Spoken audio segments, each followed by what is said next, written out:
Students, मैं हूं पवन कुमार स्वामी। Welcome आपका मेरे चैनल के ऊपर एक बार फिर से।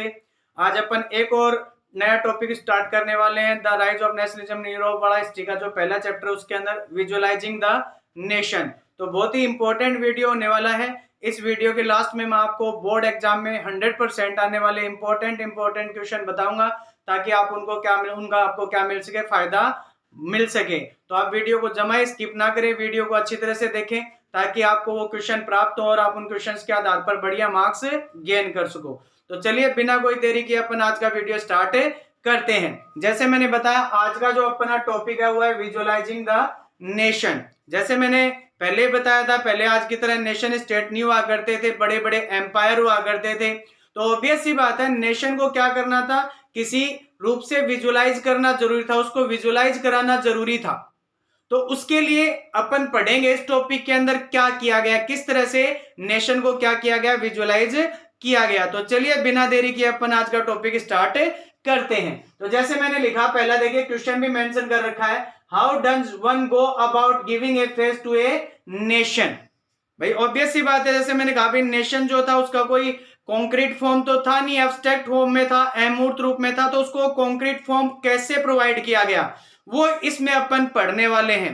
ठीक है, जैसे हम हमारी बात करें, जैसे मान लो हमारी कोई तस्वीर बनानी हो या हमारा कोई स्टेच्यू बनाना हो, तो हम तो चलो मूर्त रूप में प्रस्तुत है तो हमारा कोई भी बना सकते हैं। लेकिन जो नेशन था उसका तो इस तरह से कोई कॉन्क्रीट फॉर्म नहीं था ना। तो वो कॉन्क्रीट फॉर्म कैसे दिया गया, वो आंसर देखिए।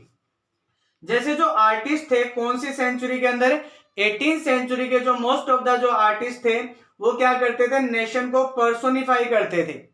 पर्सोनिफाई का मतलब क्या होता है, देश को भी एक पर्सन के रूप में रिप्रेजेंट करना।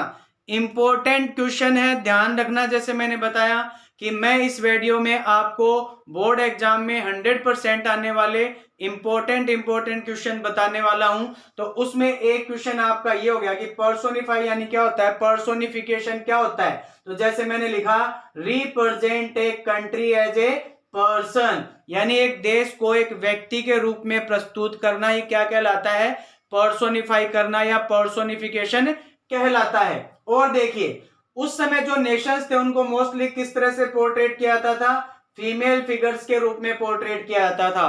किस रूप में पोर्ट्रेट किया जाता था, फीमेल फिगर्स के रूप में पोर्ट्रेट किया जाता था। एक ये भी ध्यान रखना।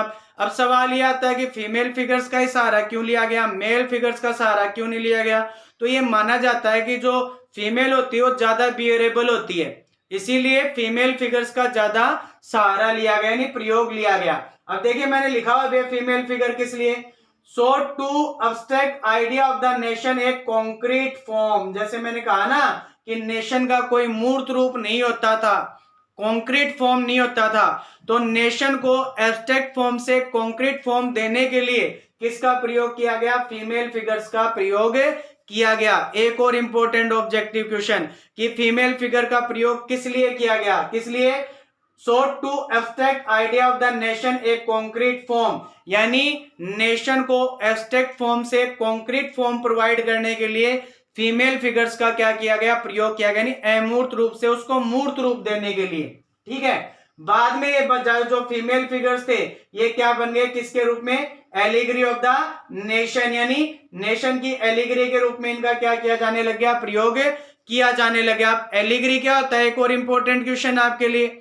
एलिगरी जो होता है, जैसे मान लो कोई भी एट्रीब्यूट है, जैसे लिबर्टी हो गया, जस्टिस हो गया, ठीक है, फ्रीडम हो गया, ऑनेस्टी हो गया। तो इस तरह के जो एट्रीब्यूट हैं इनको रिप्रेजेंट करने के लिए आप जिस भी ऑब्जेक्ट या पर्सन का प्रयोग करते हो, ठीक है, इन एट्रीब्यूट को रिप्रेजेंट करने के लिए आप जिस भी ऑब्जेक्ट या पर्सन का प्रयोग कर रहे हो वो क्या होता है, एलिगरी होता है। एक और इंपॉर्टेंट क्वेश्चन आपके लिए, आपके न्यू वर्ड्स में आपको ये मिल जाएगा किताब वाले के अंदर। तो वही है, क्या कह रहा है, ड्यूरिंग द फ्रेंच रेवोल्यूशन, जब फ्रेंच रेवोल्यूशन हुआ, आपको पता है फ्रेंच रेवोल्यूशन कब से शुरू हुआ था, 1789 से। तो जब फ्रेंच रेवोल्यूशन शुरू हुआ तो फ्रेंच रेवोल्यूशन के दौरान अधिकतर जो आर्टिस्ट थे वो क्या करते थे, फीमेल एलिगरीज का क्या करते थे, प्रयोग करते थे। कौन कौन से आइडियाज को पोर्ट्रेट करने के लिए, जैसे लिबर्टी से रिलेटेड आइडियाज, जस्टिस से रिलेटेड, रिपब्लिक से रिलेटेड, यानी लिबर्टी, जस्टिस और रिपब्लिक से रिलेटेड जो आइडियाज थे उनको पोर्ट्रेट करने के लिए फ्रेंच रेवोल्यूशन के दौरान जो आर्टिस्ट होते थे वो किनका सहारा लेते थे, फीमेल एलिगरीज का क्या करते थे, प्रयोग करते थे। जैसे अपन ने किताब में पढ़ा ना, ब्लाइंड फोल्डेड लेडी है, उसके हाथों में क्या है, वेइंग सिस्टम है, तराजू है, जो किसको रिप्रेजेंट करता है, जस्टिस को। तो वो क्या था, एक फीमेल फिगर ही था। तो इस तरह से ये जो आइडियाज हैं, ठीक है, इन आइडियाज जैसे कौन कौन से आइडियाज, दोबारा बता देता हूं, इंपॉर्टेंट क्वेश्चन है, लिबर्टी, जस्टिस और रिपब्लिक, इनको पोर्ट्रेट करने के लिए किसका प्रयोग किया जाता था, फीमेल एलिगरीज का प्रयोग किया जाता था। और देखिए, these ideals represented specific object और सिंबल्स। तो ये जो आइडियल्स होते थे इनको कुछ स्पेसिफिक ऑब्जेक्ट्स और सिंबल्स के द्वारा क्या किया जाता था, रिप्रेजेंट किया जाता था। जो ऊपर वाले जो अपने आइडियल्स है, लिबर्टी, जस्टिस, ये वाले किनके द्वारा, किसी ऑब्जेक्ट या सिंबल के द्वारा इनको क्या किया जाता था, रिप्रेजेंट किया जाता था। जैसे मैंने कुछ इंपॉर्टेंट क्वेश्चन लिखे हुए हैं यहाँ पर, आपको दिख रहे होंगे। जैसे रेड कैप और ब्रोकन चेन जो है ये किसके लिए, लिबर्टी के लिए, ठीक है। रेड कैप और ब्रोकन चेन जैसे जो ऑब्जेक्ट थे या सिंबल थे उनको किसके लिए काम में लिया जाता था, लिबर्टी के लिए। Blind folded women carrying a pair of weighing scales, उसको किसके लिए, जस्टिस के लिए, जो मैंने थोड़ी देर पहले आपको बताया था। समझ में आ गई। तो इस तरह से कुछ ऑब्जेक्ट और सिंबल थे, ठीक है, उनको इन आइडियल्स को रिप्रेजेंट करने के लिए क्या किया जाता था, काम में लिया जाता था। और फीमेल फिगर्स का भी क्या किया जाता था, प्रयोग किया जाता था। इसको क्या कहा जाता था, फीमेल एलिगरी कहा जाता था। आई बात समझ में। तो इस वाले पोर्शन में आपको जो ध्यान देने वाली बात है वो ये देने वाली बात है कि आर्टिस्ट जो है उन्होंने जो है ना, जो नेशन है उसको कॉन्क्रीट फॉर्म देने के लिए किसका सहारा लिया। तो अपन ने पढ़ा, उन्होंने देश को पर्सोनिफाई किया, यानी देश को एज ए नेशन रिप्रेजेंट किया। फिर एलिगरी क्या होती है, फीमेल एलिगरी का प्रयोग क्यों किया गया, फिर इन आइडियल्स को रिप्रेजेंट करने के लिए कौन कौन से स्पेसिफिक ऑब्जेक्ट और सिंबल्स काम में ले आते थे। तो ये क्वेश्चन आप ध्यान से देखें। और देखिए, similar female allegories were invented by artist in the 19th century to represent nation. Same to same female allegories का क्या किया गया, प्रयोग किया गया। कौन सी सेंचुरी के अंदर, 19th सेंचुरी के अंदर। किन के द्वारा, आर्टिस्ट के द्वारा। वही जो अपन ने पढ़ा, किसको रिप्रेजेंट करने के लिए, नेशन को रिप्रेजेंट करने के लिए, नेशन को एक कॉन्क्रीट फॉर्म देने के लिए। जैसे हम उदाहरण के तौर पर पढ़े तो जैसे फ्रांस की बात करें, फ्रांस के अंदर जो है ना, जो फीमेल एलिगरी को काम में लिया गया वो थी क्रिस्टिन मैरिन। बात दोबारा वही दे रखी है, कौन से, मतलब कौन से आइडिया को अंडरलाइन करने के लिए, the idea of people's nation. वही बात आ रही है, नेशन को रिप्रेजेंट करने के लिए क्रिस्टिन मैरिन जो है उसको as a female allegory France के अंदर क्या किया गया, काम में लिया गया। आया समझ में क्वेश्चन। ये आप वाला जो है, ये जैसे फ्रांस वाली जो एलिगरी है, जर्मनी वाली जो एलिगरी है, ये ऑब्जेक्टिव क्वेश्चन में हर बोर्ड एग्जाम के अंदर पूछे जाने वाले सवाल हैं। जैसे मैंने आपको प्रॉमिस किया था वीडियो के स्टार्टिंग में कि मैं आज आपको लास्ट में इंपॉर्टेंट क्वेश्चन बताने वाला हूं बोर्ड एग्जाम के अकॉर्डिंग। तो वो क्वेश्चन आपको बताने लग रहा हूं। जिसने वीडियो स्किप नहीं किया उसके लिए बेस्ट एंड बेस्ट है, और जिसने वीडियो स्किप कर दिया होगा वो बाद में इसको क्या करेगा, प्रिटेंड करेगा। देखिए, हर characteristic were drawn from those of liberty and the republic. अब वही बात है ना भाई, इसके मान लो जो ये क्रिस्टिन मैरिन वाला जो आप बात कर रहे हैं एज ए फीमेल एलिगरी, तो देखो उसमें वही चीजें काम में ली गई जो सिंबलाइज करनी होती है। जैसे रेड कैप हो गया, द ट्राई कलर हो गया, द कोकेड हो गया, ठीक है, किसके लिए, लिबर्टी और रिपब्लिक, जो अपन ने पढ़ा था अभी थोड़ी देर पहले। अगर आपको याद हो तो अपन ने पढ़ा था रेड कैप और ब्रोकन चेन है, ये किसको रिप्रेजेंट करती है, लिबर्टी को रिप्रेजेंट करती है। और यहाँ का जो ट्राई कलर था, यानी जो फ्रांस का ट्राई कलर फ्लैग के अंदर जो रंग है, अगर आपको याद हो तो रेड है, ब्लू है और व्हाइट है। इसके अलावा कोकेट जो उसने ताज पहन रखा है। तो वही बात है, ये क्रिस्टिन मैरिन के कैरेक्टरिस्टिक बता रखा है, कहां से लिए गए थे, जैसे लिबर्टी और रिपब्लिक के अकॉर्डिंग। रेड कैप हो गया, ट्राई कलर हो गया और कोकेट। तो एक और इंपॉर्टेंट क्वेश्चन आपका ये हो गया, ध्यान रखना, ठीक है, क्या क्या काम में लिया गया था, the red cap, the try colour और कोकेट। किसके बाद, किसके साथ, क्रिस्टिन मैरिन के साथ। क्रिस्टिन मैरिन क्या है, फ्रांस की क्या है, फीमेल एलिगरी है। उसके अलावा जो स्टेच्यू थे क्रिस्टिन मैरिन के, एक और चीज मेरे दिमाग में आई कि भाई ये नाम क्यों रखा गया, कोई दूसरे नाम क्यों नहीं रखे गए।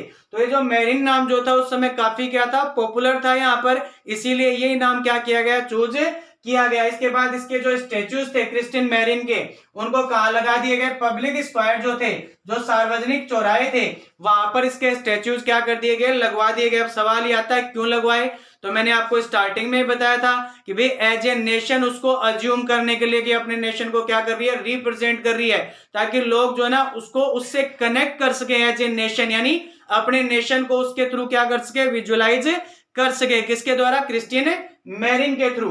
उसके अलावा देखिए, to remind the public of the national symbol of unity to the pursuit them to identify with it, जो मैंने अभी बताया कि भाई अपने नेशन को रिप्रेजेंट करती है, तो इसके थ्रू अपने को क्या करना है, अपने नेशन को विजुअलाइज करना है, अपने देश को जो है ना मूर्त रूप में अपने को देखना है कि भाई हाँ ये अपने देश को रिप्रेजेंट करिए, ताकि उनको उससे क्या हो, कनेक्ट फील हो। और देखिए मैरिन की इमेजेस जो हैं, यानी उसकी मूर्तियां चौराहों पर नहीं लगाई गई, उसके अलावा उसकी जो इमेजेस हैं, एक और इंपॉर्टेंट क्वेश्चन है ये आपका पिक्चर वाला जो क्वेश्चन आता है, इमेज दे दी जाती है और पूछा जाता है कि इमेज किसकी है, तो वो वाली है। इसकी जो इमेजेस हैं उनको किसके ऊपर मार्क किया गया, कॉइन्स और जो स्टाम्प थे, यानी जो डाक टिकट थे, उसके ऊपर भी मैरिन की जो इमेजेस हैं उनको क्या किया गया, मार्क्ड किया गया। ध्यान रखना, कॉइन्स और स्टाम्प्स। मैं अपनी बात पे सही उतर रहा हूं। मैंने कहा था मैं आपको वीडियो के लास्ट में कुछ इंपॉर्टेंट क्वेश्चन बताऊंगा जो बोर्ड एग्जाम में 100% आएंगे, वो मैं आपको बता रहा हूं, तो अभी भी वीडियो को स्किप ना करें, अपन और कुछ इंपॉर्टेंट क्वेश्चन पढ़ने वाले हैं। ठीक है, तो ये तो हो गया अपना फ्रांस की जो फीमेल एलिगरी थी उसके बारे में, क्रिस्टिन मैरिन। ठीक है, उसको एज ए फीमेल फिगर या एज ए एलिगरी क्या किया गया, फ्रांस के अंदर काम में लिया गया। यही नाम क्यों रखा गया, पॉपुलर नाम था, इसीलिए उसके स्टेच्यू कहां लगाए गए, पब्लिक स्क्वायर्स पे लगवाए गए। उसके अलावा उसकी इमेजेस कहां कहां मार्क की गई, कॉइन्स और स्टाम्प पर, क्यों, ताकि लोग उसके थ्रू अपने नेशन को क्या कर सके, विजुअलाइज कर सके, अपनी जो नेशन के अकॉर्डिंग जो आइडेंटिफाई या जो आइडेंटिटी है उसको रियलाइज कर सके। अब हम बात करेंगे जर्मनी के एलिगरी के बारे में बात करेंगे। तो जर्मनी की जो एलिगरी थी उसका नाम था जर्मेनिया। एक और इंपॉर्टेंट क्वेश्चन, ठीक है, आपसे अगर पूछे कि जर्मनी की फीमेल एलिगरी का नाम बताओ क्या था, तो क्या नाम था, जर्मीनिया था। अब इसके अलावा जैसे अपन ने मैरिन के कुछ कैरेक्टरिस्टिक पढ़े, उसी तरह से अपन जर्मेनिया के भी पढ़ते हैं। जैसे जो जर्मेनिया जो है उसने एक क्राउन पहन रखा था ओक लीव्स का।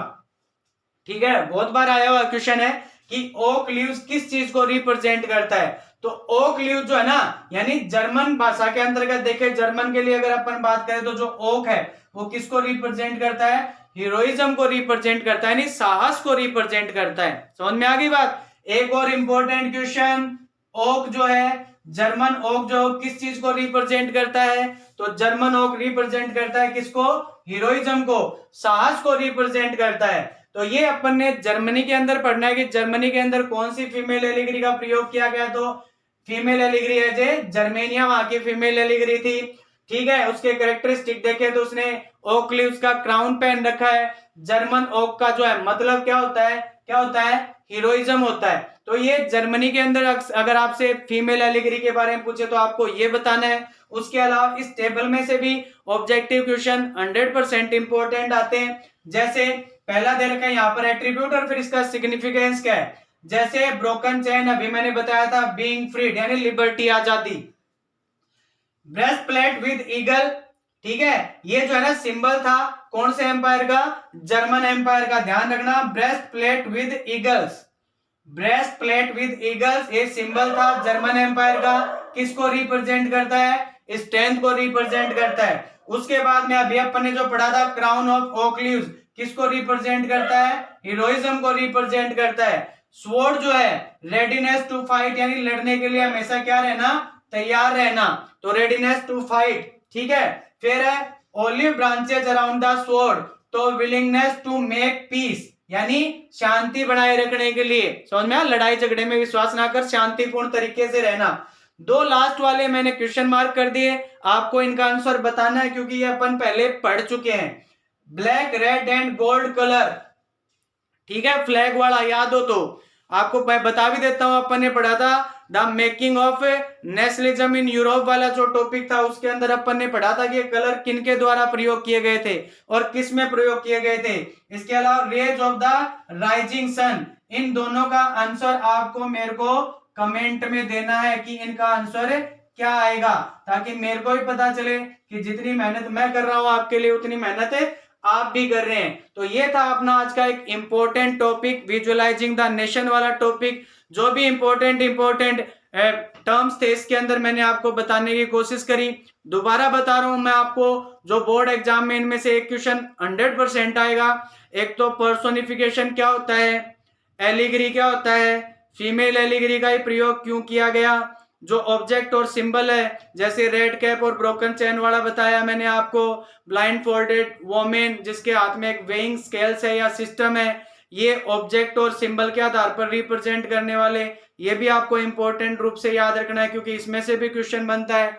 एक जो फ्रांस की फीमेल एलिगरी है वो नाम क्यों रखा गया, फिर उसके स्टेचू कहाँ लगाए गए, उसके जो है ना इमेज कहाँ कहाँ मार्क की गई। इसके अलावा जर्मनी की जो फीमेल एलिगरी है उसका नाम क्या था, ओक लीव्स के अंदर जो जर्मन ओक है उसका मतलब क्या होता है।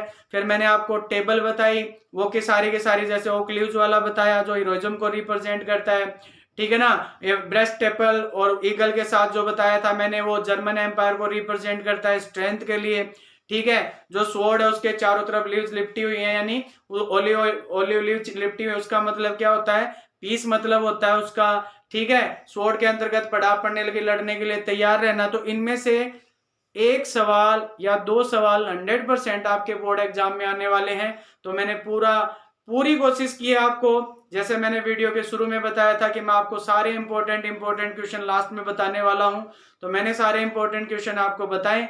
अगर आपको वीडियो अच्छा लग रहा है, क्योंकि बड़ी मेहनत कर रहा हूं आपके लिए लिमिटेड रिसोर्सेज के साथ, अगर आपको वीडियो अच्छा लग रहा है तो लाइक और शेयर ना करना भूलें अपने दोस्तों के साथ, ताकि आपके दोस्त भी इस वीडियो का क्या उठा सके, फायदा उठा सकें। और अगर आप मेरे चैनल पर पहली बार आए हैं तो वीडियो को सब्सक्राइब या चैनल को सब्सक्राइब करना ना भूलें और बेल आइकन को भी प्रेस ना करना भूलें, ताकि जब भी कोई नया वीडियो डालूं तो आपके पास तुरंत उसका नोटिफिकेशन मिल सके। तो लाइक और शेयर करने में कंजूसी ना बरतें, वीडियो को ज्यादा से ज्यादा टाइम देखें, ताकि आपको जो चीजें बताने की कोशिश की जा रही है वो मैं अच्छी तरह से आपको बता पाऊं और आप उनको समझ सके। तो ये था अपना वीडियो, मिलते हैं अगले वीडियो में, तब तक थैंक यू सो मच।